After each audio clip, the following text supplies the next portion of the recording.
Bharatiya Janata party Malkajgiri అభ్యర్థి ఈటల రాజేందర్ గారు తెలంగాణ రాష్ట్ర గౌరవ ముఖ్యమంత్రి రేవంత్ రెడ్డి గారి మీద అనుచిత వ్యాఖ్యలు చేసిండు. ఉద్యమకారుడు అంటాడు, బీసీల ముద్దుబిడ్డ అంటాడు, ప్రజాస్వామ్యాన్ని కాపాడిన వ్యక్తి అంటాడు. మరి ఈరోజు బీజేపీ కండువ కప్పుకున్న తర్వాత మరి ఎక్కడ పోయింది మీ ప్రజాస్వామ్యం? ఒక రాష్ట్ర గౌరవ ముఖ్యమంత్రి రేవంత్ రెడ్డి గారిని పిట్టదొరని సంబోధించడం నీకెంతవరకు సమంజసమని చెప్పి కాంగ్రెస్ పార్టీ డిమాండ్ చేస్తూ ఉంది. గతంలో కేసీఆర్ నిన్ను అర్ధాంతరంగా పార్టీ నుంచి మెడలు పట్టి నూకినప్పుడు తురుంకాన్ గుర్తురాలు నీకు. ఇవాళ కేసీఆర్ మళ్ళీ నీకు తురుంకాన్ అయిందా? గౌరవ ముఖ్యమంత్రి తెలంగాణ ప్రజలు ప్రజాపాలన కోసం మెజార్టీ ఇచ్చి గెలిపిస్తే రేవంత్ రెడ్డి గారిని అనుచిత వ్యాఖ్యలు చేసి మీరు ఉచిత హామీలు ఇచ్చారని చెప్పి, మీరు ప్రజాస్వామ్యాన్ని కూని చేస్తున్నారని చెప్పి, ఏదైతే గత పాలకులు పట్టిన గతి మీకే పడుతుందని చెప్పి శాపనార్థులు పెడుతున్నటువంటి ఈటల రాజేందర్ గారు గతంలో గౌరవ కేసీఆర్ మాజీ ముఖ్యమంత్రి కేసీఆర్ మరి రుణమాఫీ చేయనప్పుడు ఎక్కడ పోయింది? ఇలా మా ముఖ్యమంత్రి 2 లక్షల రుణమాఫీ చేస్తా అని చెప్పిండు. 100 రోజుల్లో 90% ఇచ్చిన హామీలను అమలు చేసిన ఘనత రాష్ట్ర ముఖ్యమంత్రి రేవంత్ రెడ్డి గారికి దక్కింది. ఇలా ప్రజాస్వామ్యాన్ని కాపాడి ప్రజాస్వామ్యబద్ధంగా అధికారంలోకి వచ్చినటువంటి రేవంత్ రెడ్డి గారి మీద ఈ విధంగా మాట్లాడితే ఇలా బీసీలంతా కూడా తలదించుకునేటట్టు చేస్తున్నావు. గతంలో బీసీ ముఖ్యమంత్రి అని చెప్పి ప్రగల్భాలు పలికి మళ్ళీ దొరగడిల నుంచి బయటకు వచ్చిన తర్వాత బీజేపీ కండువ కప్పుకొని బీజేపీ పార్టీ కేంద్రంలో అధికారం నుండి ఎన్నో రాష్ట్రాల ఫోన్ ట్యాపింగ్లు చేసి ఇలా పశ్చిమ బెంగాల్ ముఖ్యమంత్రి మమతా బెనర్జీని ఎన్ని ఇబ్బందులు పెట్టింది దేశం చూస్తలేరా? ఇలా మేం ఫోన్ ట్యాపింగ్ చేసామంటున్నారు. మరి గతంలో కేసీఆర్తో దోస్తం చేసినప్పుడు మీ పార్టీ మంత్రుల ఎమ్మెల్యేలు ఫోన్ ట్యాపింగ్ చేసి మీ ఎమ్మెల్యే మీద మీకే నమ్మకం లేకుండా ఫోన్ ట్యాపింగ్ చేస్తే ఇలా కనీసం ఒక సిఐ స్థాయి వ్యక్తికి డిఎస్పీ ప్రమోషన్ ఇచ్చి ప్రతిపక్షాల ఫోన్లను అధికారం ఉన్న మీ ఎమ్మెల్యేలను ఫోన్ ట్యాపింగ్ చేసింది బీజేపీ టీఆర్ఎస్ ప్రభుత్వం రెండు కాదా? ఇలా ఒక్కొక్కటి నిజాలు బయట పెడితే మీరు మీ తలకాయ ఎక్కడ పెట్టుకుంటారు? గౌరవ ముఖ్యమంత్రి 100 రోజుల్లో ఇచ్చినటువంటి అభయస్థం 6 గ్యారెంటీలను 5 అమలు చేసి 90% ఇచ్చినటువంటి అమలు చేసి గత ప్రభుత్వం ఏదైతే ఇచ్చిన హామీలను వాటిని అమలు చేసుకుంటూ మేము ఇచ్చినటువంటి గ్యారెంటీలను అమలు చేస్తుంటే మీరు ప్రజల నుంచి వచ్చినటువంటి ఆదరణ ఓర్వలేక రేపు మల్కాజ్గిరిలో బీజేపీ టీఆర్ఎస్ పొత్తుతోటి గెలవాలని చెప్పి చీకటి ఒప్పందాలు చేసుకొని కేసీఆర్ను మచ్చిక చేసుకుంటే టీఆర్ఎస్ అక్కడ డమ్మీ అభ్యర్థి పెడితే నేను మల్కాజ్గిరిలో గెలవాలని చూస్తున్నారు.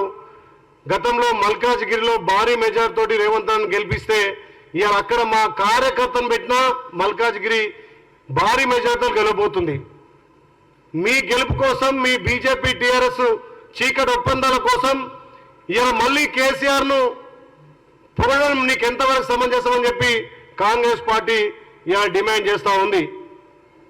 విలువలిచ్చే రాజకీయాలను మర్చిపోయి ప్రజాస్వామ్యాన్ని తుంగలో దొక్కి కేంద్రానికి ఏదో నిధులు ఇస్తారు, డబ్బుల సంచలతో వస్తారని చెప్పి చెప్పడానికి మీకు నోరేలా వచ్చిందని చెప్పి మేము కాంగ్రెస్ పార్టీ నుంచి డిమాండ్ చేస్తూ ఉన్నాం.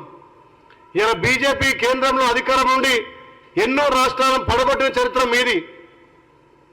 ఇలా గౌరవ ముఖ్యమంత్రి 6 నిమిషాలు గెలిచిన మొదటి నుంచి సుమారు 20 గంటలు పనిచేసి గత ప్రభుత్వం ఇచ్చినటువంటి పథకాలతో పాటు మేమిచ్చినటువంటి పథకాలను ఒక్కొక్కటి అమలు చేసుకుంటూ ఇలా అప్పుల తెలంగాణను అభివృద్ధి వైపు తీసుకుపోతుంటే ఓర్వలేక మీరు గెలవలేమని తెలిసిపోయి ఇలా రేవంత్ రెడ్డి గారి ప్రభుత్వం మీద ఈ రకంగా మాట్లాడడం, చౌకబారు ప్రకటనలు, పిట్టాదొర అని చెప్పి సంబోధించడం నీ అవివేకానికే మేము వదిలేస్తున్నాం. కాబట్టి ఇలాంటి ప్రకటనలు బంద్ చేసుకోవాలి.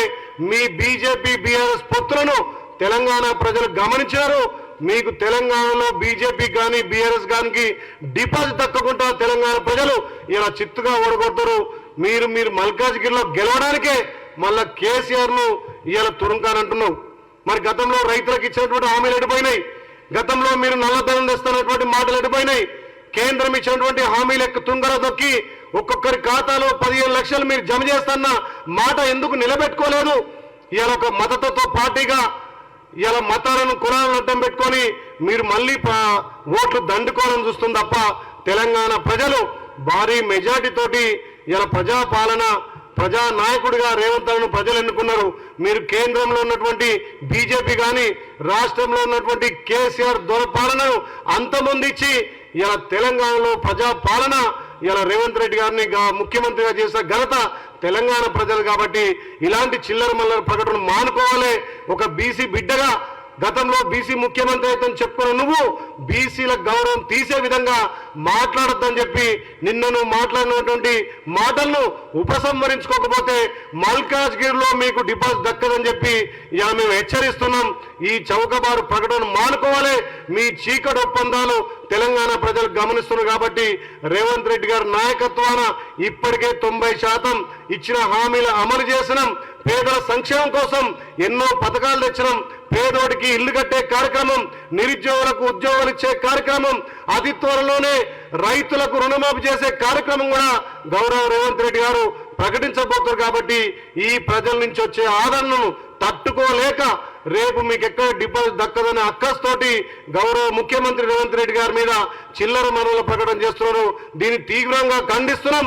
తెలంగాణ ప్రజలు మిమ్మల్ని ఖచ్చితంగా చిత్తుగా ఓడించే రోజులు దగ్గర పడ్డాయి. కాబట్టి గౌరవ మాజీ మంత్రివర్యులు ఈటల రాజేందర్ గారు ఇలాంటి వాక్యాలను వెంబడే ఉపసంహరించుకోవాలని చెప్పి కాంగ్రెస్ పార్టీ డిమాండ్ చేస్తా ఉన్నాం.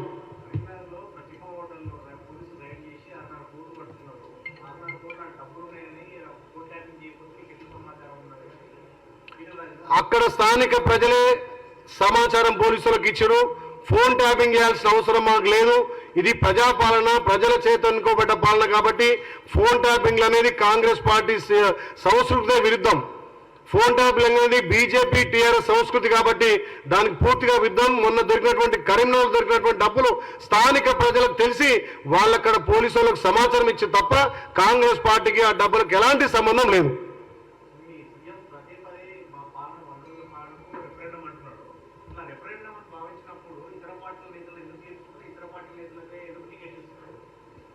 కాంగ్రెస్ పార్టీ అధికారంలో వచ్చిన 100 రోజుల వరకు కూడా ప్రభుత్వం ప్రజలకు ఇచ్చినటువంటి సంక్షేమ పథకాల మీద, ప్రజలకు ఇచ్చినటువంటి గ్యారంటీల మీద దృష్టి పెట్టి గత ప్రభుత్వం చేసినటువంటి దుబారా ఖర్చులను తగ్గించి ప్రజలకు ఏదైతే అవసరం ఉందో దాన్నే ఇంప్లిమెంట్ చేసుకుంటూ నిరంతరం ఎక్కడ లోపాలు జరిగిన వాటిని వెలికి తీసి పేదోడికి మనం ఇచ్చినటువంటి సంక్షేమం అందే విధంగా మేము ప్రయత్నం చేస్తుంటే గెలిచిన 9 రోజుల నుంచి అధికారంలోకి ఎక్కే 9 రోజుల నుంచి ఇక్కడ బీజేపీ టీఆర్ఎస్ మేము పడగొడతాం అంటే మేము పడగొడతామన్న పదానికి మేము ఒక్కసారి గేటు తెలిస్తే వాళ్ళు ఉండరనే ఉద్దేశంతో మాట్లాడడం తప్ప మేమేమున్నా ప్రజా సంక్షేమ పాలన అందించడం కోసం చేస్తున్నాం.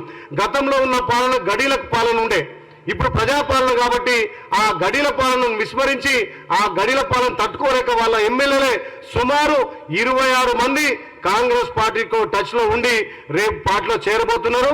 రేపు ఎంపీ ఎలక్షన్ తర్వాత బీజేపీ నుంచి టీఆర్ఎస్ నుంచి ఎమ్మెల్యేలు అంటూ కూడా ఈ ప్రజాపాలన గౌరవ ముఖ్యమంత్రి రేవంత్ రెడ్డి గారు ఇలా ప్రజలకు అందుబాటులో ఉండడంతో పాటు ఎమ్మెల్యేలతోటి ఎప్పటికప్పుడు కూడా వాళ్ళ అసెంబ్లీలో ఉన్నటువంటి సమస్యల మీద పరిష్కరించుకుంటూ ఇప్పటికే ప్రతి నియోజకవర్గానికి ఈ 90 రోజులను ప్రతి నియోజకవర్గానికి 10 కోట్లు స్పెషల్ డెవలప్మెంట్ కింద ఇచ్చారు. కాబట్టి గౌరవ ముఖ్యమంత్రి ఒక సాదాసీదా మంత్రిగా, ఒక ప్రజల వ్యక్తిగా ఇలా ఎమ్మెల్యేలకు కానీ మంత్రులకు కానీ ప్రజలకు అందుబాటులో ఉంది. కాబట్టి ఈ ప్రజాపాలన చూసి మిగతా పార్టీల వాళ్ళు ఇలా కాంగ్రెస్ పార్టీలో చేరుతున్నారు.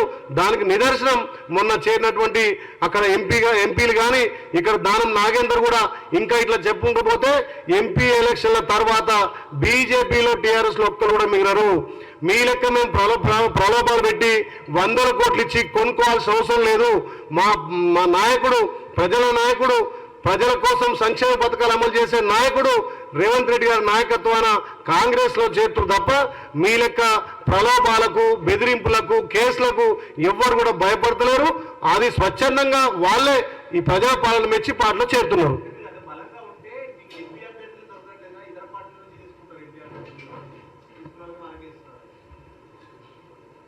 పరిస్థితులు బట్టి అక్కడ ఉన్నటువంటి ఈక్వేషన్ బట్టి 1-2 చోట్ల ఇవ్వచ్చు. ఇప్పటికే మాకు అభ్యర్థులు ఎక్కువ ఉన్నారు, మీరు చూస్తున్నారు. ఇప్పటికీ మేము వడబోయలేక మా అధిష్టానం అంతా కూర్చొని అందరూ సమర్థులే, వాళ్ళని ఈక్వేషన్ కుల ఈక్వేషన్ అక్కడ ఉన్నటువంటి పరిస్థితులను బట్టి అక్కడ ఉన్నటువంటి రిపోర్ట్ తోటి మా దాంట్లో ఎమ్మెల్యేలను కూడా అందరిని అడిగి అందరి రిపోర్ట్ తీసుకొని ఇలా ఇచ్చే సంస్కృతి, ముఖ్యంగా సర్వే ఆధారితంగా ప్రజలు ఏ వ్యక్తిని కోరుకుంటున్నారు, ప్రజలకు ఎవరైతే అందుబాటులో ఉంటారో అలాంటి నాయకులకు ఇవ్వాలని చెప్పి మొన్న ఏదైతే పారదర్శకంగా అన్ని కులాలను అన్ని క్రోడీకరించుకొని సర్వే ఆధారంగా అసెంబ్లీలో టికెట్లు ఇచ్చినామో అదే ఆధారంగా అక్కడ ఏఐసిసి కానీ సిడబ్ల్యూసి ఆలోచన చేసి దానికి అనుగుణంగా టికెట్లు ఇస్తడం జరుగుతుంది.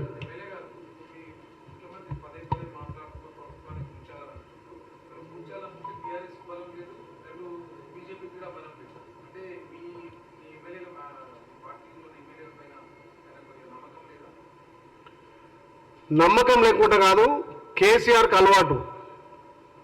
భారతదేశంలో ఏ ముఖ్యమంత్రి సంపాదించినంత కేసీఆర్ సంపాదించిండు. అంటే తల్లి సోనియమ్మ తెలంగాణ ఇచ్చినాక మిగులు బడ్జెట్ తోటి ఆర్థికంగా బలంగా ఉన్న తెలంగాణ రాష్ట్రాన్ని పూర్తిగా కొల్లగొట్టి ఒక్కొక్క ఎమ్మెల్యేకు 100 కోట్లు 200 కోట్లు అని చెప్పి గతంలో గెలిచిన 22 మందిలో 12 మందిని గుంజుకుండు కాబట్టి మళ్ళీ అదే ప్రలోభాలు పెట్టాలని చూస్తుంది కాబట్టి అవి కాలం చెల్లింది. ఇప్పుడు ప్రజల చేత ఎన్నుకోబడి ప్రజలు తిరగబడతారు కాబట్టి పోయినసారి బెదిరించాడుగా మళ్ళీ బెదిరియాలి, మళ్ళీ మేము ఆశ చూపాలని. మీరు ఒకటి ఆలోచన చేయాలి, భారతదేశ వ్యాప్తంగా ఉన్నటువంటి 28 రాష్ట్రాల్లో ఏ ముఖ్యమంత్రి అయినా ఏరోప్లేన్ కొనగలిగిందా? 100 కోట్లు పెట్టి ఏరోప్లేన్ కొనగల ముఖ్యమంత్రి ఉన్నారా? కేసీఆర్ కదా. డబ్బు మరంతో మేము కూలుస్తా అని చెప్పి ఒకసారి రాజకీయ అలజడి సృష్టించాలని చెప్పి కేసీఆర్ మాట్లాడుతున్నాడు. దానికి మా గౌరవ ముఖ్యమంత్రి 100 రోజులు ఓపిక పట్టిండు. 100 రోజుల తర్వాత ఒక్క గేట్ తెరిచిండు. ఒక్క గేట్కే ఇంత అతలాకుతలమవుతున్నారు బీజేపీ టీఆర్ఎస్లు. మరి మా ముఖ్యమంత్రి కనుక 4-5 గేట్లు తెరిచిననుకో ఈ ఎలక్షన్లో వాళ్ళకి నిలబడే వ్యక్తులు దొరకరు. మేము ప్రజాస్వామ్యాన్ని కాపాడుకుంటా ప్రజాస్వామ్యబద్ధంగా ప్రజల చేత ఎన్నుకోబడ్డాం కాబట్టి 100 రోజులు మేము ఓపిక పట్టినాం. మాకు సంపూర్ణ మెజార్టీ ఉంది. అందరు ఎమ్మెల్యేలు ఇలా రేవంత్ రెడ్డి గారి నాయకత్వం కావాలని చెప్పి గడిల పాలు వద్దు, ఏదైతే మా ప్రగతి పరుగు కంచె బద్దలు కొట్టినాడే మా అందరికి స్వేచ్ఛ వచ్చిందని చెప్పి ఎమ్మెల్యేలు కానీ ఎంపీలు కానీ ఇలా కాంగ్రెస్ పార్టీకి ఆకర్షితులై రేవంత్ రెడ్డి చేస్తున్నటువంటి సంక్షేమ పథకాలు అమలు చేస్తున్న తీరును చూసి ఇలా రేవంత్ రెడ్డి గారు ఎమ్మెల్యేలకు మంత్రులకు ప్రజలకు అందుబాటులో ఉంటుంది కాబట్టి ఎప్పటికప్పుడు రాష్ట్ర పరిస్థితుల మీద ఆలోచన చేసి సర్వేలు క్షుణ్ణంగా ఆలోచన చేసి ఆ రకంగా ముందుకు పోతుంది కాబట్టి ఈ పరిపాలన నచ్చి గౌరవ రేవంత్ రెడ్డి గారి నాయకత్వాన్ని పార్టీలో చేరుతున్నారు.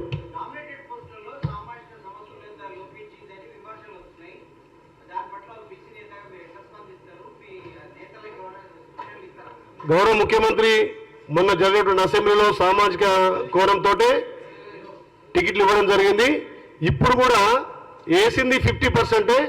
ఇంకా 50%లో ఖచ్చితంగా బీసీలకు ఎస్టీ ఎస్సీ మైనార్టీలందరూ కూడా సంస్థ స్థానం ఉంటుంది. కాంగ్రెస్ పార్టీ అంటేనే ప్రజాస్వామ్య పార్టీ కాబట్టి రేపు 2వ లిస్టులో అందరికీ సంస్థ న్యాయం జరుగుతుంది. బీసీలకు ఎక్కడ అన్యాయం జరగదు.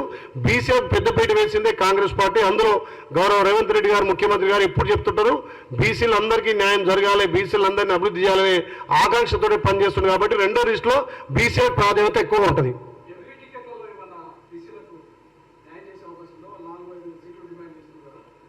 పూర్తి అయినాక దాని మీద మాట్లాడదాం. ఇంకా సీట్లు ప్రకటించేది ఉంది. దాంట్లో ఖచ్చితంగా బీసీలకు న్యాయం జరుగుతుంది. ఎస్టీ ఎస్సీ మైనార్టీలు అందరూ కలుపుకొని గౌరవ రేవంత్ రెడ్డి గారు అక్కడ ఉన్నటువంటి శ్రీమతి సోనియా గాంధీ, ఖర్గే గారు, రాహుల్ గాంధీ గారు అన్ని ఆలోచన చేసి కులాల ఈక్వేషన్గా అక్కడ ఉన్నటువంటి పరిస్థితుల ఈక్వేషన్గా బీసీ ఎస్టీ ఎస్సీ మైనార్టీలందరికీ సంస్థ స్థానం ఖచ్చితంగా కాంగ్రెస్ పార్టీ కల్పిస్తుంది.